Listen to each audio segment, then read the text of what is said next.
Olá, boa noite. Boa noite. Um dia de protestos. Em várias cidades do país e até no exterior, manifestantes pedem justiça no caso do congolês assassinado no Rio de Janeiro. Um dia de mutirão para vacinar crianças contra a Covid. E de buscas pelos adultos que ainda não se imunizaram. E no Dia Nacional da Mamografia, as dificuldades que as mulheres enfrentam para ter acesso ao exame que detecta o câncer de mama. Veja também, soldados americanos chegam à Europa para reforçar as fronteiras com a Ucrânia.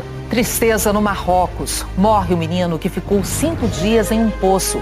A operação de resgate mobilizou o país. A Justiça Federal de Brasília rejeita a denúncia contra o ex-presidente Michel Temer por corrupção. Os gols nos campeonatos estaduais. E as primeiras medalhas nas Olimpíadas de Inverno. O Jornal Nacional está começando.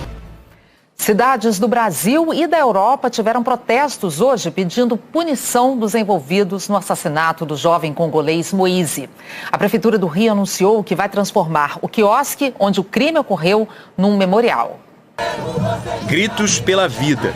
Um alerta para que ninguém esqueça que vidas negras importam. A gente tem que parar de banalizar vidas negras, né? Respeitar o próximo, dizer não ao racismo, ao preconceito. Somos maltratados, mal vistos e injustiçados. Todos nós, não só a população negra, deve levar sua voz em nome de justiça pelo Moise e por todas as pessoas negras nesse país que ainda são chicoteadas pelo sistema e têm sua vida tirada de diversas formas. Manifestantes bloquearam o trânsito na Praia da Barra, na zona oeste do Rio. O protesto partiu do quiosque Tropicália, onde Moise morreu espancado há 12 dias. Nós estamos aqui clamando e pedindo por justiça. A mãe e o irmão de Moise discursaram no carro de som. Obrigado por todo mundo. Vem aqui para acompanhar a gente, para acompanhar Moisés. Que pague todo mundo que foi envolvido com isso. Justiça até o final, Moisés vive sempre. Os protestos se espalharam pelo país nesse sábado. Em São Paulo, um grupo de brasileiros e de imigrantes africanos se reuniu no vão livre do MASP para pedir justiça por Moise. Os participantes fizeram silêncio para ouvir um canto que expressa a dor do povo africano. A gente está falando chega, chega, porque não é a primeira pessoa congolesa, também não é a primeira pessoa imigrante africano. Em Porto Alegre, faixas com o rosto de Moise. No Recife, o som de tambores. Em Goiânia, os manifestantes repudiaram também a xenofobia, mensagem que se repetiu no ato em Belo Horizonte. Em Redenção, no interior do Ceará, estudantes africanos homenagearam o jovem e protestaram contra mortes por racismo no Brasil. Mãe, justiça! Em Curitiba, palavras de ordem contra a violência racial. Amanhã pode ser a mim também. Em Brasília, manifestantes pintaram de vermelho o chão da esplanada dos ministérios. Protestos também na Europa. Em Berlim, esse grupo fez um ato em frente à Embaixada do Brasil. Justiça por Moisés. Aqui no Rio, o ato terminou com a leitura de um manifesto pedindo respeito ao povo negro, o fim do racismo e justiça por Moise. Não dá para ficar em vão, porque é na carne dele, é na nossa. E quando é na carne dele, dói tanto como dói na gente, quando é na nossa gente. Sabe por quê? É a nossa história. Ele é um congolês. Foi justamente os congoleses, o pessoal do Reino do Congo, foram os primeiros africanos escravizados, chegaram no Brasil no século XVI. E observa o quanto a sociedade brasileira, até o dia de hoje, desumaniza o tempo todo essa população e os seus descendentes somos nós que aqui estamos. A Prefeitura do Rio anunciou que vai transformar os quiosques em um memorial em homenagem à cultura congolesa. As vagas de emprego vão para refugiados de países africanos que vivem na cidade. A família de Moise aceitou o convite para administrar um dos quiosques. O espaço foi coberto com a bandeira da República Democrática do Congo. Ivone, mãe de Moise, ganhou um buquê de flores. Hoje, quando eu vi muita gente brasileira, africana, tudo do país, claro, baixou meu coração um pouquinho. A multidão não deixou a família sozinha e os abraços trouxeram conforto para quem ainda enfrenta o luto. A Polícia Civil do Rio concluiu e encaminhou à Justiça o inquérito sobre a morte de Durval Teófilo Filho, baleado quando chegava em casa em São Gonçalo, na região metropolitana do Rio. O sargento da Marinha, Aurélio Alves Bezerra, vai responder por homicídio doloso, quando há intenção de matar. Inicialmente, ele seria indiciado por homicídio culposo, que tem uma pena mais branda. Mas a Justiça aceitou o pedido do Ministério Público para alterar a tipificação do crime. Com a mudança, a pena pode variar de 6 a 20 anos de cadeia. Aurélio disse que confundiu Durval, que era negro, com um bandido. O sargento está preso. O Fantástico vai trazer uma cobertura especial com a repercussão das mortes de Moise e de Durval. O sábado foi de mobilização para vacinar as crianças contra a Covid. Os Stormtroopers do filme Guerra nas Estrelas se uniram com fadas e princesas no zoológico de Volta Redonda, Rio de Janeiro, para vacinar a criançada. Respira fundo. Tudo bem? Em Fortaleza, a Frozen vibrou de alegria. Em Contagem, em Minas Gerais, o incrível Hulk veio dar uma força e o Batman tomou a primeira dose. Os super-heróis entraram na fila para ajudar as crianças a salvar o mundo. E para isso, só é preciso dar o braço. Não precisa ter medo, que isso é só para sua segurança. Em São Paulo, o herói foi o Tiago, de 9 anos. Ele veio com o pai, que aproveitou para tomar a dose de reforço. Não doeu nada. Só uma picadinha de nada. Quem que chorou na hora de dar a vacina? Eu sou mais medroso. Quem não teve tempo durante a semana pôde aproveitar os postos abertos neste sábado. Em todo o estado de São Paulo, 5.000 aplicaram as doses nos pequenos. Nesse dia C de vacinação, C de criança. Só assim para o Juracir trazer o Isaac, de 10 anos. Como no final de semana tem mais livre, né? Aí eu trago ele. No Rio, o Rodrigo pegou fila para tomar a primeira dose, mas ele estava muito feliz, fazendo caras e bocas, e não se importou de esperar. Acho que esse coronavírus já matou um monte de gente. Eu só tô de saco dele. Matou muita gente mesmo. É verdade que a maioria das vítimas da Covid-19 são pessoas mais velhas, mas o pediatra e membro da Sociedade Brasileira de Imunizações, Renato Kifuri, lembra que a vacinação infantil também é fundamental.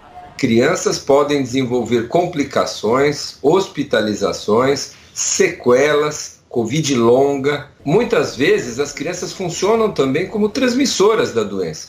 Ao vacinar as crianças, vamos proteger milhares de hospitalizações, centenas de mortes, transmissão para outros da família. É muito importante nós termos as crianças também vacinadas para o controle da pandemia.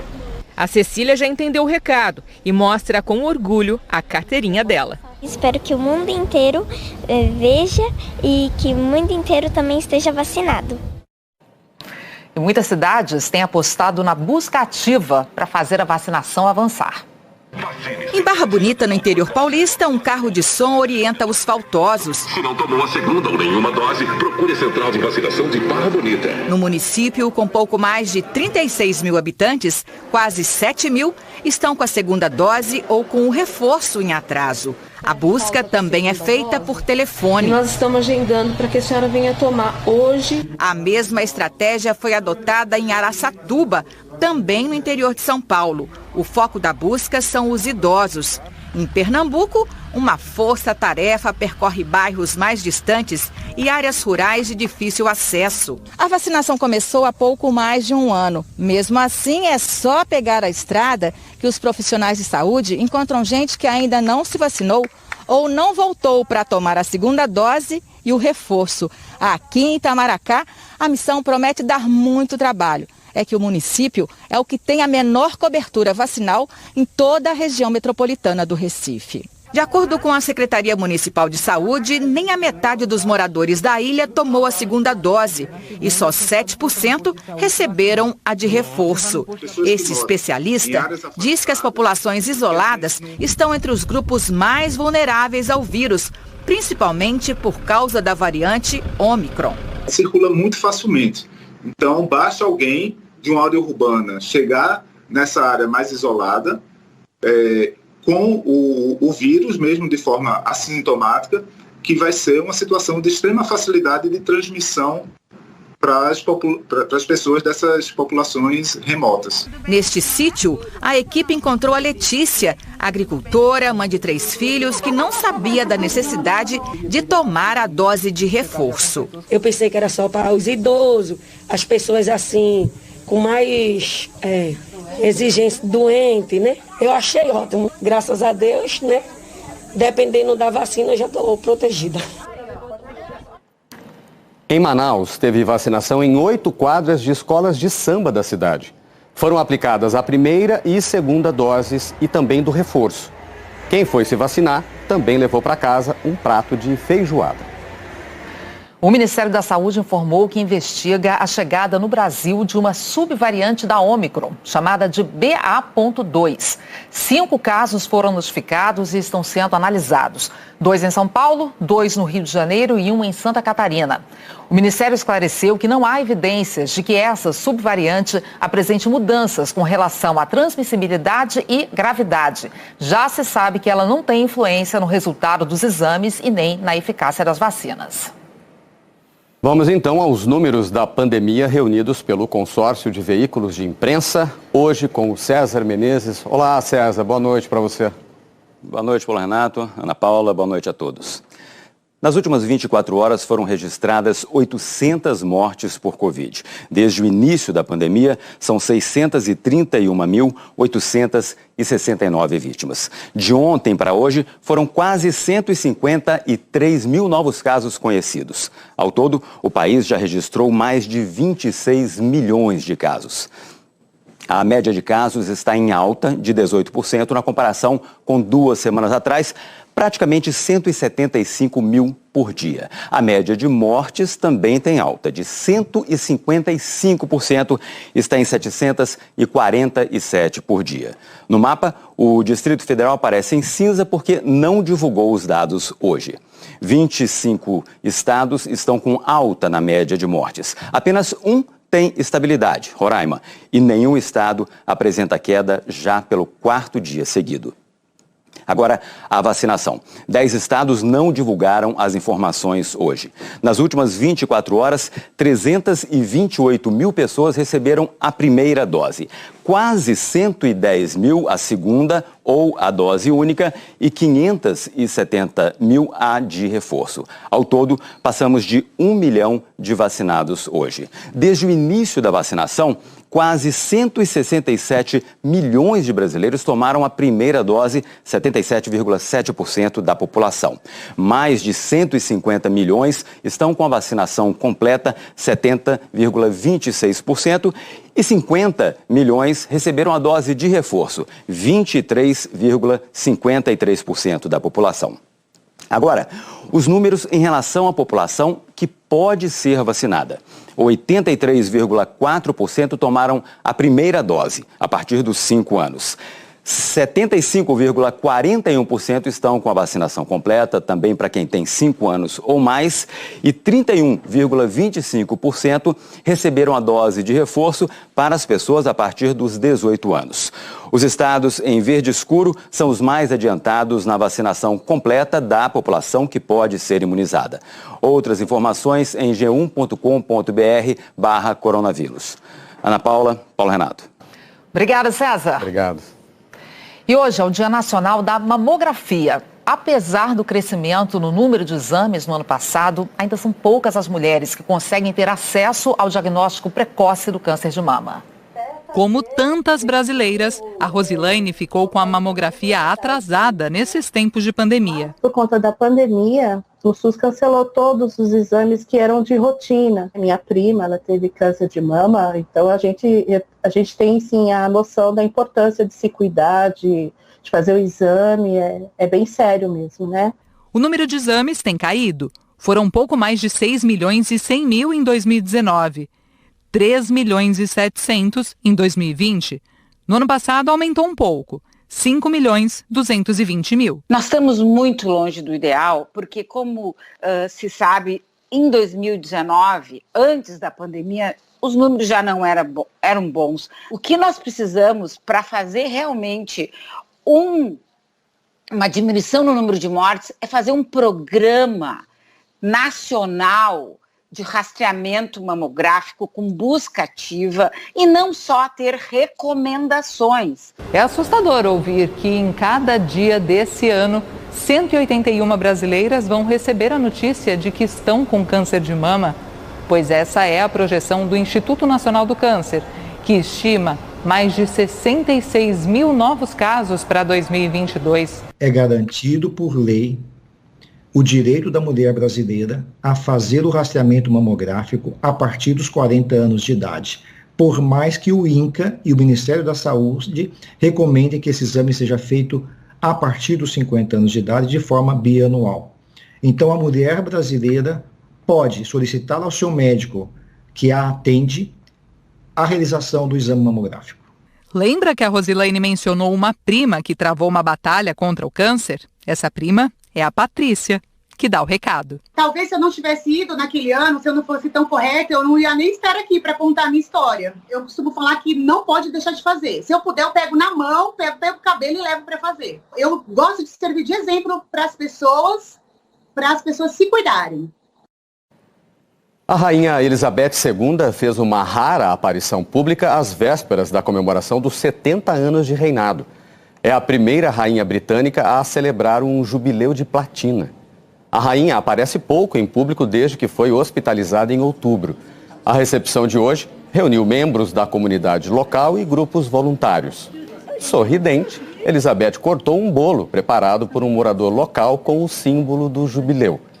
Os 70 anos de reinado vão ser comemorados amanhã, com celebrações comunitárias pelo país e um desfile em Londres. Mas a maioria das festividades será em junho, durante o verão na Europa. A seguir, soldados americanos chegam à Europa para reforçar as fronteiras com a Ucrânia. Tristeza no Marrocos. Morre o menino que ficou 5 dias em um poço. Depois de 5 dias, o menino Ryan, de apenas 5 anos, foi resgatado de um poço no Marrocos. Mas não resistiu e morreu. A operação causou comoção e milhares de pessoas acompanharam os momentos dramáticos do fim do resgate. Foram mais de 100 horas agarrado à vida num buraco escuro, frio e estreito, a 32 metros de profundidade, o equivalente a um prédio de 10 andares. E o menino Ryan, de 5 anos, foi resgatado. Às 9h30 da noite, hora local, 5h30 da tarde em Brasília. O menino marroquino caiu num poço na terça-feira, numa encosta das colinas de Chefchaouen, no norte do Marrocos. Essa região montanhosa é muito fria no inverno. Desde então, as equipes de resgate precisaram escavar, até com as mãos, com muito cuidado. A região registra muitos deslizamentos. O poço tem 60 metros de profundidade e durante toda a operação, o menino correu o risco de ser empurrado para baixo. No topo, ele tem uma abertura de 45 centímetros, mas ela se estreita à medida que desce, impedindo a passagem dos socorristas. No início da operação de salvamento, escavadeiras abriram uma vala paralela ao poço. Então foi feita uma passagem horizontal para poder puxar o menino. Centenas de moradores das aldeias e tribos vizinhas acompanharam o trabalho de resgate. Estamos vindo aqui em apoio com os nossos corações feridos. O drama de Ryan sensibilizou o Marrocos. O país parou esperando um final feliz. As imagens do salvamento de Ryan foram transmitidas pela internet e milhares de mensagens de solidariedade chegaram de várias partes do mundo.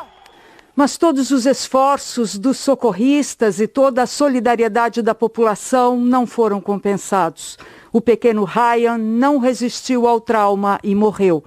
O rei Mohammed VI do Marrocos mandou uma mensagem de apoio aos pais do menino.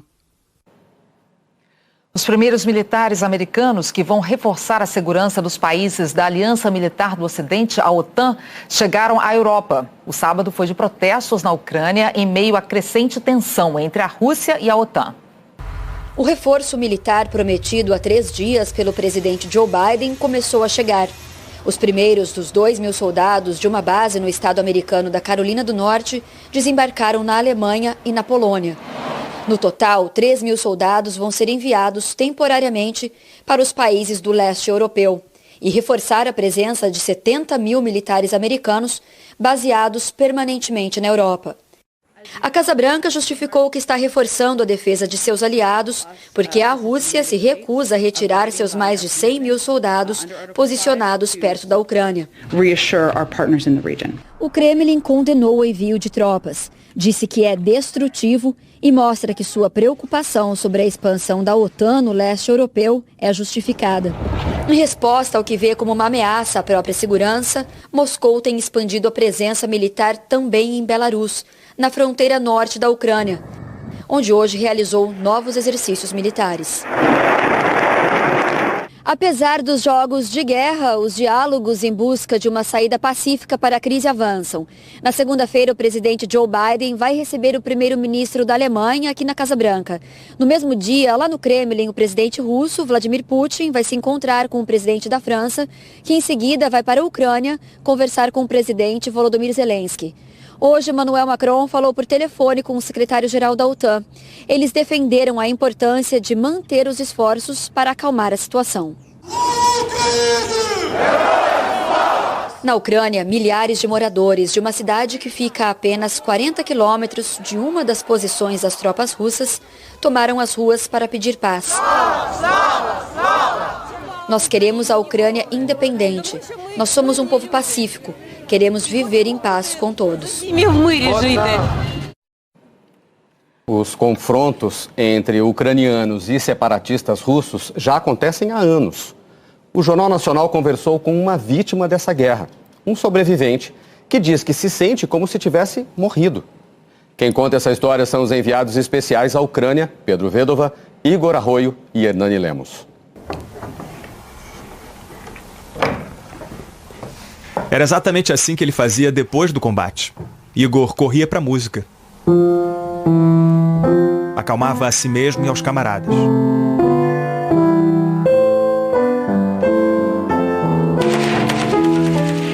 Aqueles dedos também sabem operar um instrumento bruto. Um lança-foguete meio metro maior do que o piano. E nos... Igor contou que, por ser músico, procurou proteger os ouvidos. Depois de alguns meses, ele era o único lançador de foguete que tinha uma boa audição. Mas não há proteção para aquilo que os olhos veem. O pianista nunca vai esquecer da data. 29 de agosto de 2014. As forças separatistas de origem russa ficaram de tocaia por 3 dias e fizeram uma emboscada certeira.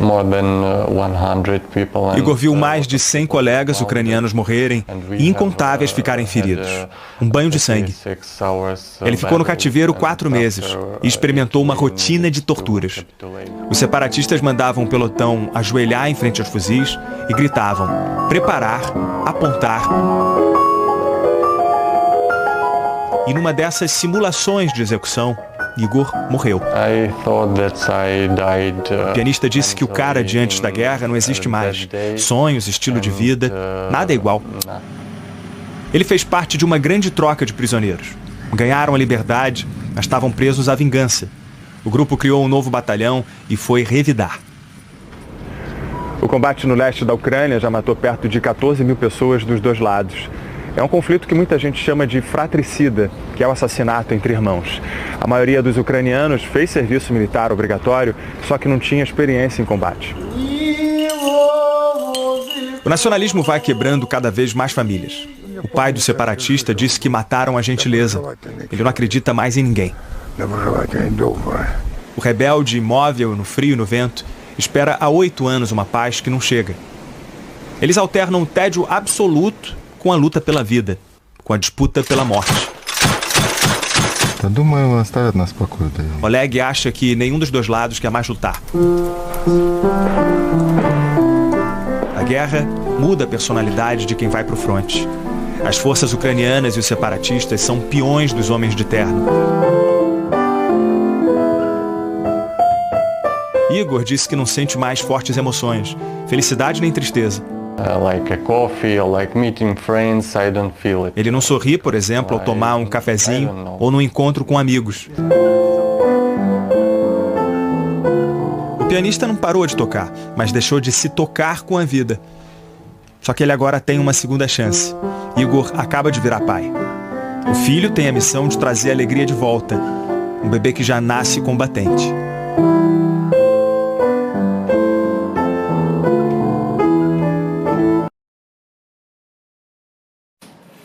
A seguir, a Justiça Federal rejeita denúncias de corrupção contra o ex-presidente Michel Temer.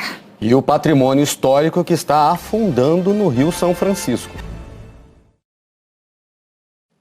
A Justiça Federal em Brasília rejeitou denúncia de corrupção contra o ex-presidente Michel Temer, o ex-ministro Moreira Franco e outras 6 pessoas. O caso envolvia supostas irregularidades em contratos da Eletronuclear para um projeto de engenharia na usina de Angra 3, alvo da Operação Descontaminação, um desdobramento da Lava Jato no Rio de Janeiro. Em 2019, o juiz Marcelo Bretas aceitou a denúncia, ou seja, considerou que havia indícios contra os envolvidos e mandou seguir as investigações. Os envolvidos recorreram e o caso foi parar no Supremo Tribunal Federal. O ministro Alexandre de Moraes considerou que a Justiça Federal do Rio não era competente para analisar o caso. Moraes anulou a decisão de Bretas e determinou o envio do caso para a Justiça Federal em Brasília. A Procuradoria da República no Distrito Federal manteve a acusação. Ontem, o juiz Marcos Vinícius Reis Bastos, da 12ª Vara Federal em Brasília, rejeitou a denúncia contra o ex-presidente Michel Temer, o ex-ministro Moreira Franco, os 2 do MDB, o coronel João Batista Lima Filho, amigo de Temer e apontado pelos procuradores como um dos operadores financeiros do esquema, e outras 5 pessoas. Eles eram acusados por corrupção e lavagem de dinheiro, mas o juiz considerou que não há provas. Na decisão, o juiz afirmou que a denúncia, a pretexto de contextualizar os fatos, divaga a respeito de condutas que são objeto de outros processos crimes e deve ser rejeitada, seja por inépcia, seja por ausência de justa causa. Que a extensa peça acusatória original, cuja narrativa não contém descrição objetiva de todas as circunstâncias dos atos ilícitos, imputa aos denunciados condutas desprovidas de elementos mínimos que lhe deem verossimilhança e que, ao narrar as supostas corrupções passiva e ativa imputadas a todos os réus, a denúncia, ampla e genérica, não é capaz de delimitar os contornos do fato típico. O Ministério Público ainda pode recorrer desta decisão. Em nota, a defesa de Michel Temer disse que a decisão comprova que o ex-presidente foi vítima de violações a seus direitos, inclusive a liberdade, sem que houvesse nenhum fundamento, mínimo que fosse, para tanto. As acusações nunca passaram de delírio apoiado apenas em contraditórias e inverossímeis palavras de delator. A rejeição da denúncia resgata a verdade e põe fim à inescrupulosa tentativa de submeter Michel Temer a uma ação penal sem justa causa e proposta por denúncia inepta. A defesa de Moreira Franco disse que o judiciário reconheceu a ausência de elementos mínimos para iniciar o processo crime contra o ex-ministro e que a denúncia era totalmente genérica, contrariando os preceitos legais. A defesa do coronel Lima chamou a denúncia de fantasiosa e disse que a decisão do juiz de Brasília demonstra o quão inconsequente foi a ânsia acusatória do Ministério Público Federal. Vamos agora ver a previsão do tempo direto de São Paulo com Jaqueline Brasil. Boa noite, Jaqueline. Oi, Ana. Boa noite para você, para o Paulo Renato e boa noite para todos. Tem alerta de temporais com altos volumes de chuva, principalmente no centro e sul do país, nos próximos dias. O aviso já vale a partir de amanhã, principalmente para Minas Gerais, Rio de Janeiro, São Paulo e Paraná. Em Paranaguá, no litoral paranaense, em Franco da Rocha, região metropolitana de São Paulo, os acumulados de chuva podem passar dos 100 milímetros. Em Petrópolis, na região serrana do Rio, em Muriaé, em Minas, pode chover bem mais. Na capital paulista, já chove forte amanhã, faz 28 graus, mas é na segunda-feira que pode chover mais. A Defesa Civil emitiu um alerta para temporais até terça-feira. Em Belo Horizonte, amanhã faz 25 e pode chover bastante até quarta-feira. O motivo para a chuva se concentrar tanto no Sudeste está aqui. As frentes frias estão passando mais devagar pela região como essa que está se aproximando. A frente fria arrasta as áreas de instabilidade e canaliza todo o vento quente e úmido vindo do norte. No meio do caminho, surgem as nuvens de temporal. Pode chover forte amanhã também nessa área da divisa do Amazonas com Pará, até o Maranhão, também Piauí. Mesma previsão para Mato Grosso do Sul e descendo até o leste de Santa Catarina. Chove em Florianópolis, com máxima de 28 graus, e em Campo Grande, em Belém, com 31 graus. Algum lugar com tempo firme amanhã, Jaqueline? Tem sim, Ana, no sul e no nordeste. Amanhã vai ser de sol, com tempo seco, do centro-oeste gaúcho até o sudoeste do Paraná e também do norte da Bahia até o Rio Grande do Norte. Em Natal, em Macapá e em Cuiabá faz 32 graus, 26 em Curitiba e 37 graus no Rio. Por causa da passagem da frente fria, a semana que vem vai ser marcada pela chuva e pela variação de temperatura. Em Porto Alegre, chove só amanhã e volta a esquentar. Já no Rio, vai chover forte a partir da terça-feira, com máximas despencando de 37 para 27 graus. Ana, Paulo Renato. Obrigada, Jaqueline. Obrigado. Um patrimônio histórico brasileiro, símbolo do Rio São Francisco, corre o risco de se perder. Falta pouco para a água cobrir o casco da Lusitânia. A canoa de 16 metros de comprimento naufraga lentamente no rio que sempre foi o seu lar. A canoa de torda é a cara do Rio São Francisco, porque quando a gente vê ela, em qualquer foto que a gente vê ela, a gente tem a recordação que elas viviam aqui navegando por aqui. Lusitânia é a última canoa de tolda original da época do Brasil Colônia. O nome tolda vem dessa cobertura, a casinha do comandante. Foi tombada pelo IPHAN, Instituto do Patrimônio Histórico e Artístico Nacional, e mesmo assim, há alguns anos, padeceu na margem do rio por falta de recursos para mantê-la navegando.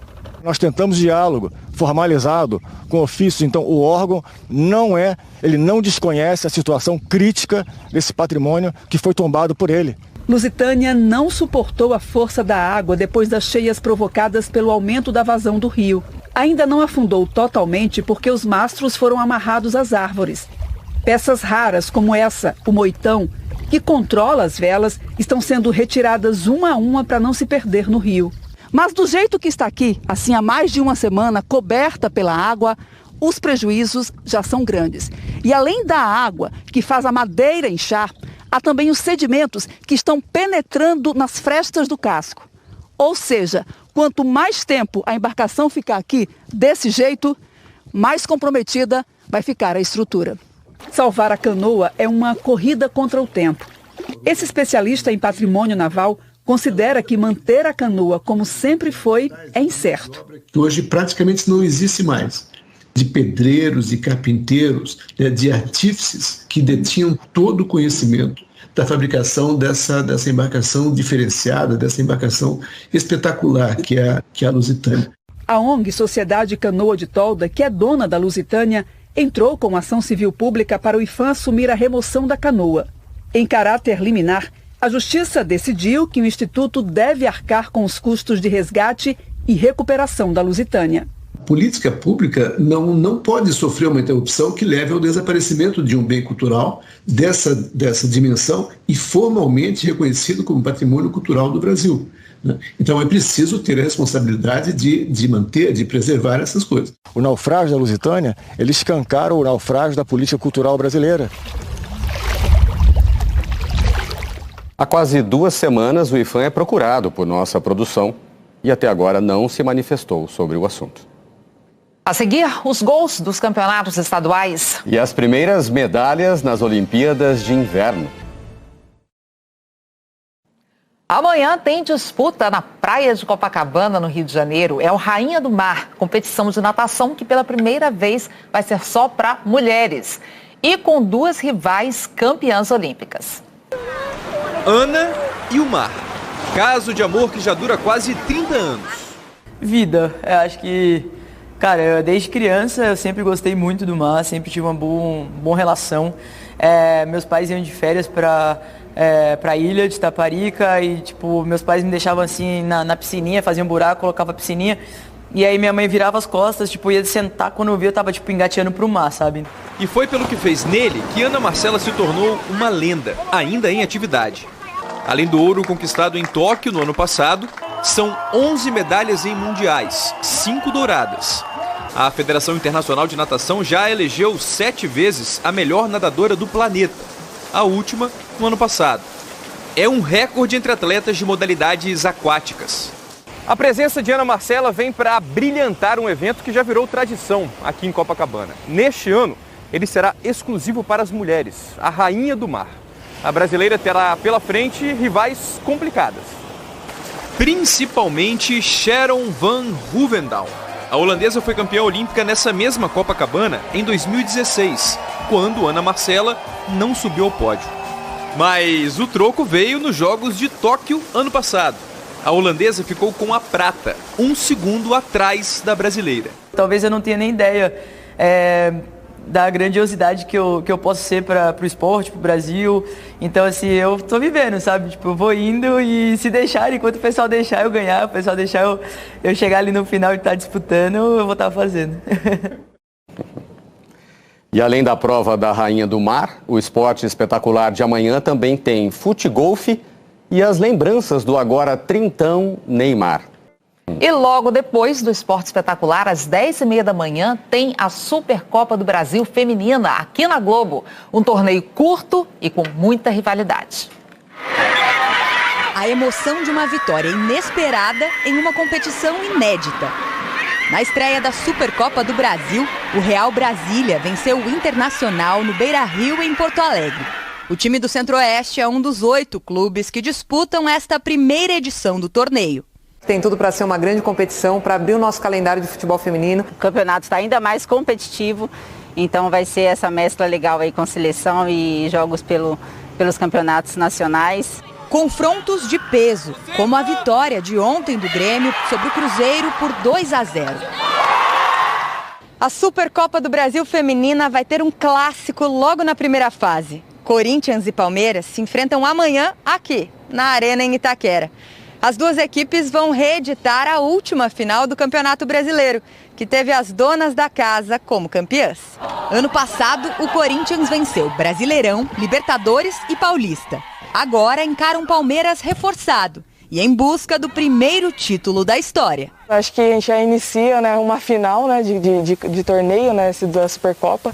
Então acho que é de suma importância a gente começar com o pé direito.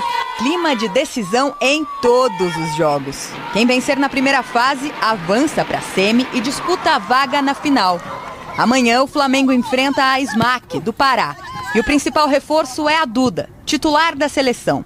Expectativa boa, um pouco ansiosa, a gente vem trabalhando bem e o que eu tenho para falar é que a gente está indo pelo caminho certo e vamos trazer muito sucesso para a nação flamenguista. Um caminho de sucesso para o futebol feminino no Brasil. Agora é hora dos gols dos campeonatos estaduais. Campeonato Mineiro. João Diogo contou com o desvio adversário para fazer 1-0 Caldense sobre o Cruzeiro. Giovani batendo falta, empatou. E nos acréscimos, Edu deu a vitória ao Cruzeiro, de virada, 2-1. Pelo Campeonato Gaúcho, Lohan pegou o rebote e fez um golaço para o Ipiranga contra o Internacional. O zagueiro Bruno Mendes empatou para o Inter. Eric fez 2-1. E Eric, de novo, garantiu a vitória. Final Ipiranga 3, Inter 1. No Campeonato Catarinense, debaixo de muita chuva, Ramon fez o gol da vitória do Próspera contra o Avaí, 1-0. Agora o Campeonato Paranaense. O Elisson fez 1-0 para o São Joséense contra o Coritiba. Mas Igor Paixão conseguiu empatar aos 45 do segundo tempo. Final 1-1. No Campeonato Goiano, Cleiton fez 1-0 para o Vila Nova contra o Atlético Goianiense. De La Torre empatou para o Atlético. Pablo colocou o Vila de novo na frente, 2-1. Cardoso ampliou, 3-1.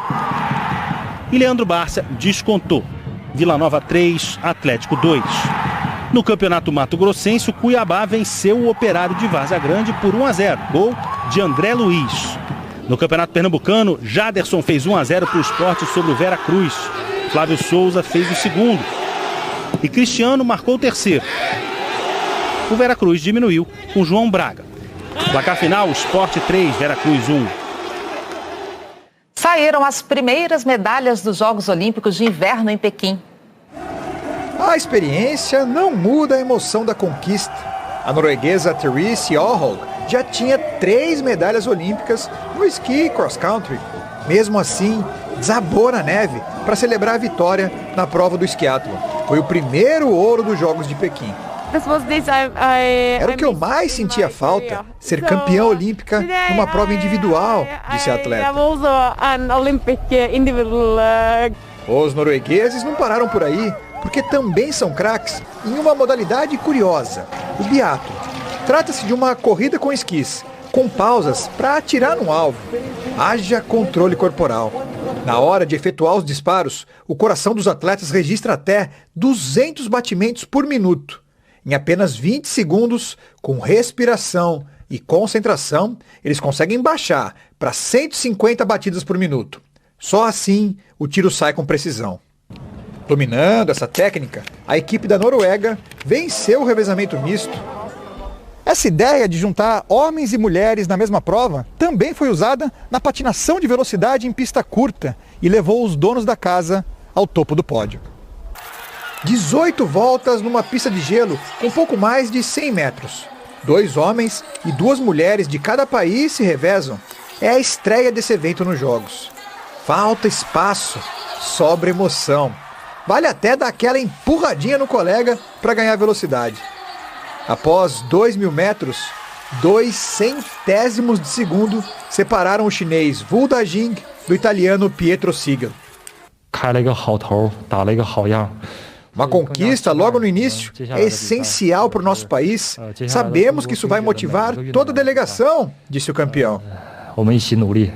É bem por aí. Os jogos estão só começando e a China já ouviu o grito do ouro. O Jornal Nacional termina aqui. Boa noite e um ótimo domingo. Uma boa noite para você. Fala galera, beleza? Aqui quem fala é o Diego aqui do canal Diego Esportes e tô chegando para te avisar que hoje tem Bayern de Munique e RB Leipzig pela 21ª rodada do campeonato alemão.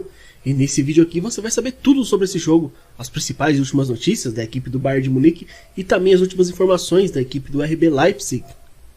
Líder absoluto do campeonato, o Bayern de Munique quer fazer o papel de casa vencendo para aumentar a vantagem que tem sobre o segundo colocado, que é o Borussia Dortmund. E o RB Leipzig também precisa da vitória para poder tentar chegar no G4.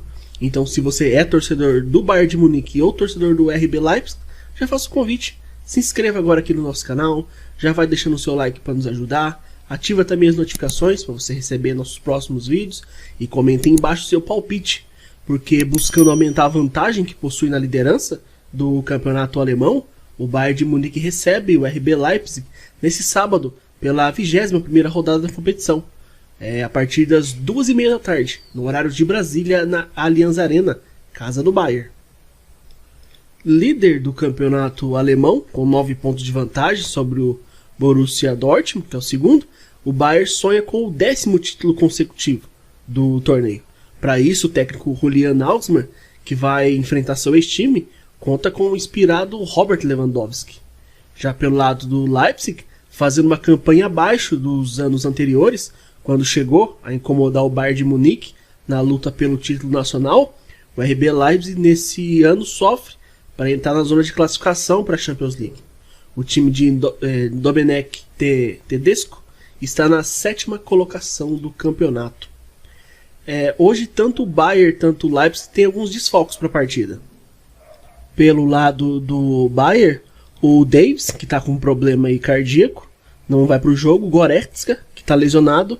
E também o Sarr e o Choupo-Moting, que estão disputando a Copa Africana de Nações. Já pelo lado do Leipzig, os desfalques ficam por conta de Adams e Halstenberg. Os 2 jogadores aí estão lesionados. A provável escalação então hoje da equipe do Bayern de Munique deve ter o Neuer, Pavard, Upamecano, Sul e Lucas Hernandes, Kimmich, Tolisso e Gnabry, Miller, Sané e Robert Lewandowski. Já a provável escalação da equipe do RB Leipzig deve ter Gulasic, Simakan, Orban e Gvardiol, Klosterman, Lamier, Camp e Angelino, Nkunku e Slobozlai e André Silva. Atualmente, então, a campanha do Bayern de Munique, né, é a liderança do campeonato alemão. São 17 vitórias, 1 empate e apenas 3 derrotas. São 68 gols marcados, melhor ataque da competição, e apenas 21 gols sofridos, e a melhor também defesa da competição. Saldo positivo aí de 47. Já o RB Leipzig tem 9 vitórias, 4 empates e 8 derrotas. São 40 gols marcados e 26 sofridos. Aí um saldo positivo de 14 gols. Na rodada passada, o Bayern de Munique bateu o Hertha Berlim fora de casa, pelo placar de 4-1, e o RB Leipzig venceu, jogando em casa, venceu a equipe do Wolfsburg, pelo placar de 2-0. Aí já na próxima rodada, a equipe do RB Leipzig em casa vai receber a equipe do Colônia, e a equipe do Bayern de Munique fora de casa vai visitar a equipe do Bochum. Então é isso, rapaziada. Desejamos a todos um ótimo jogo, que vença o melhor. Fiquem todos com Deus e até a próxima.